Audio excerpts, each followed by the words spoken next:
Hi, welcome to the Mammoth Tech Show. I'm Jeff.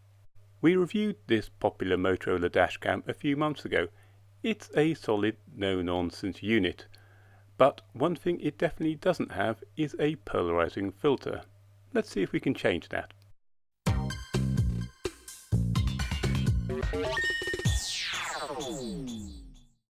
If you haven't encountered them before, then polarizing filters are good because they cut down on visible reflections on glass. And this is a good thing because the natural habitat of the dashcam is behind a very large sheet of glass, namely your windscreen. And this means that your nice dashcam footage can be overlaid with annoying reflections of air vents and instruments. Polarizing filters work by blocking reflected light.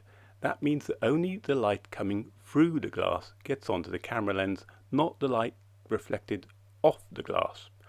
Well, that's the theory at any rate. So we're going to look at how you add a filter to a dashcam that doesn't natively come with one, like this Motorola, and whether it's worth the trouble. So here again is the camera without a lens filter attached. Now here it is with the lens filter.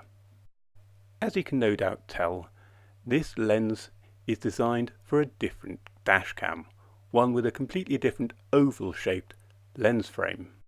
Luckily, the frame round this Motorola's lens is sufficiently big that the adhesive backing to the lens has enough to grip onto.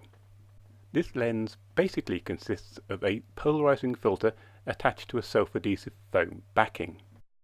Other similar kits are available, or you could go full DIY and just buy a polarizing filter, some backing foam, and just cut it all to shape yourself.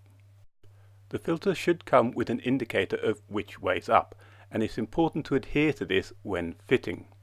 Polarizing filters have a set up and down. If you fit the filter crooked, it just won't work properly. But is it worth fitting one? Let's take a look.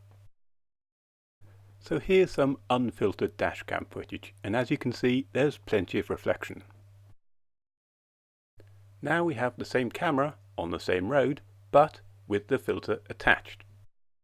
The positioning of the camera is slightly different, so we're only seeing the reflection of one of the instruments.